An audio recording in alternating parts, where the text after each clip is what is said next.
श्री स्वामी समर्थ. स्वामी महाराज तुमच्या मनातील सर्व चांगल्या इच्छा पूर्ण करोत ही स्वामीचरणी प्रार्थना करते आणि आजच्या व्हिडिओला सुरुवात करते. तर 1 नोव्हेंबरला आहे संकष्टी चतुर्थी आणि ही करक चतुर्थीसुद्धा आहे. या दिवशी आपल्याला एक उपाय करायचा आहे बाप्पांचे आशीर्वाद मिळवण्यासाठी. तसेच गणपती बाप्पांसह माता लक्ष्मीसुद्धा आपल्यावरती प्रसन्न व्हावे आणि तिचेसुद्धा आपल्यावरती आशीर्वाद राहावे आणि आपल्यावरील सर्व संकटे दूर होऊन आपल्या इच्छा पूर्ण होतील.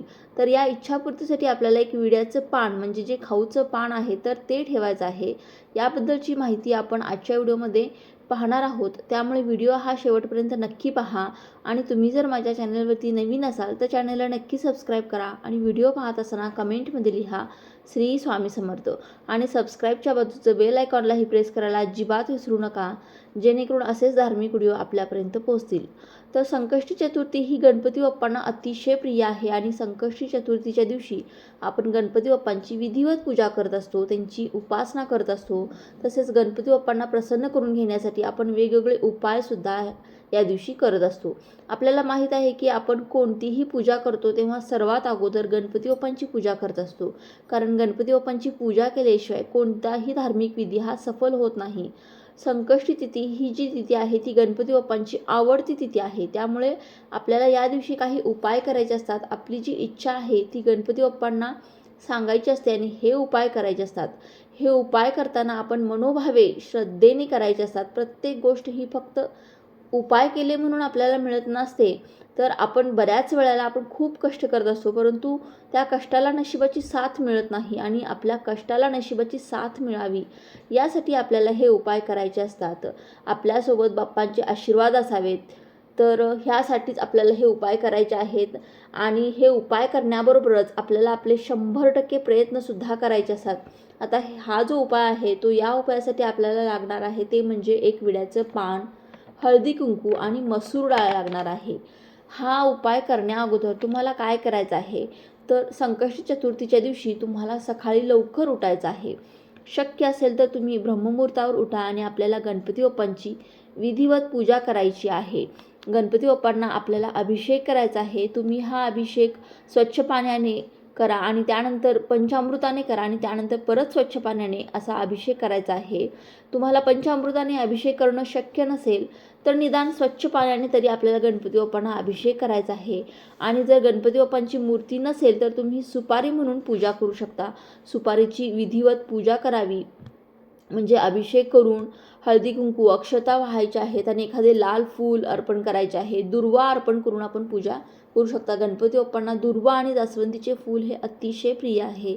त्यामुळे आपल्याला आवर्जून संकष्टी चतुर्थीच्या दिवशी दुर्वा आणि जास्वंदीचं फूल जे आहे तर त्यांना अर्पण करायचं आहे. तसेच त्यांना आपल्याला मोदक जर शक्य असतील तर मोदक बनवून त्यांचा नैवेद्य दाखवायचा आहे किंवा बुंदीच्या लाडूचा नैवेद्य दाखवू शकता किंवा काहीच बनवणे शक्य नसेल तर खडीसाखरेचा नैवेद्य किंवा गूळ खोबऱ्याचा नैवेद्य आपण दाखवू शकतो. बाप्पांची आरती करायची आहे आणि यानंतर आपण जे विड्याचं पान घेतलेलं आहे तर या विड्याच्या पानांचा हा उपाय करायचा आहे. आपल्याला हा उपाय करताना आसन घेऊन बसायचं आहे आणि त्यानंतर स्वतःला हळदी कुंकू लावून घ्यायचा आहे. तुम्ही हा उपाय तुमच्या देवघरासमोर बसूनच करायचा आहे. जेव्हा हा उपाय तुम्ही करत असाल तेव्हा प्रथम आपल्याला दिवा प्रज्वलित करायचा आहे, कारण दिवा प्रज्वलित अग्नीच्या साक्षीनेच आपण हा उपाय करायचा असतो. कारण दिवा प्रज्वलित करूनच जर आपण हा उपाय केला तर तो उपाय आपला सफल होत असतो. तर विड्याचं पान जे आहे ते घ्यायचं आहे. त्याचबरोबर मध्यभागी आपल्याला कुंकवाने म्हणजे त्या विड्याच्या पानाच्या मध्यभागी आपल्याला कुंकवाने स्वस्तिक काढायचं आहे. कुंकू थोडंसं ओलं करून ते स्वस्तिक काढायचं आहे. हे स्वस्तिक काढल्यानंतर त्या स्वस्तिकच्या मध्यभागी थोडीशी मसूर डाळही ठेवायची आहे आणि या पानांची आपल्याला घडी घालायची आहे. ज्याप्रमाणे आपण पानाचा विडा बनवतो त्याप्रमाणे या पानाची घडी घालायची आहे आणि एक अखंड लवंग घ्यायची आहे. ज्याला समोर फूल असेल अशी लवंग, अशी अखंड लवंग आपल्याला घ्यायची आहे आणि त्या विड्यामध्ये आपल्याला ही खोचायची आहे. लवंग ही खोचायची आहे म्हणजे विड्याचा पानाचा म्हणजे तयार करायचा आहे, विडा तयार करायचा आहे आणि त्यावरती आपल्याला ही लवंग खोचायची आहे. आणि हा विडा तुमच्या उजव्या हातामध्ये घेऊन श्री गणेशाय नमः, श्री गणेशाय नमः असं 108 वेळा म्हणायचं आहे. हा जो गणपती बाप्पांचा मंत्र आहे तर तो तुम्हाला म्हणायचा आहे. तुम्ही हा मंत्र म्हणू शकता किंवा मग तुम्ही ओम गण गणपते नमः हा देखील मंत्र तुम्ही म्हणू शकता. दोन्हीपैकी कोणताही एक मंत्र आहे तर तो तुम्हाला 108 वेळा म्हणायचा आहे. हा मंत्र म्हणताना पूर्ण श्रद्धेने आणि निष्ठेने म्हणायचा आहे. आपण हा मंत्र म्हणताना आपली दृष्टी आहे ती गणपती बाप्पांकडे म्हणजे बघत ठेवायची आहे. दुसरे इकडे तिकडे असे कोणतेही विचार आपल्या मनामध्ये डोक्यामध्ये असायला नकोत. तर अशा प्रकारे आपल्याला 108 वेळा हा मंत्र म्हणायचा आहे. पूर्ण श्रद्धेने आणि निष्ठेने फक्त आपण गणपती बाप्पांची पूजा सेवा करत आहोत इतकंच आपल्या डोक्यामध्ये मनामध्ये असायला हवं. यानंतर तुम्हाला शक्य असेल तर तुम्हाला एक वेळेला गणपती अथर्वशीर्ष म्हणायचं आहे आणि यानंतर तुम्हाला संकटनाशन स्तोत्र एक वेळेला म्हणायचं आहे. तुम्हाला शक्य असेल तर तुम्हाला एक वेळेस हे दोन्ही स्तोत्र म्हणा आणि जर शक्य नसेल तर 108 वेळा गणपती बाप्पांचा हा जो मंत्र आहे तर तो बोलला तरी चालेल. यानंतर तुमची जी काही इच्छा असेल, जी काही अडचण असेल, जी काही संकट असतील तर ते तुम्हाला गणपती बाप्पांना सांगायचे आहे. तुमच्या घराविषयी काही समस्या असतील किंवा आपल्या पतीविषयी संबंधी काही समस्या असतील तर किंवा तुमच्या मुलांसंबंधी काही समस्या अडचण असेल तर ते तुम्हाला गणपती बाप्पांना सांगायचे आहे. बघा, संकष्टी चतुर्थीला जास्तीत जास्त स्त्रिया आपल्या मुलांसाठी उपाय करत असतात. कारण गणपती बाप्पा ही विद्येची देवता आहे. त्यामुळे जास्तीत जास्त उपाय हे आपण आपल्या मुलांसाठी या दिवशी केले तर त्याचे फळसुद्धा गणपती बाप्पा आपल्याला तसेच देत असतात.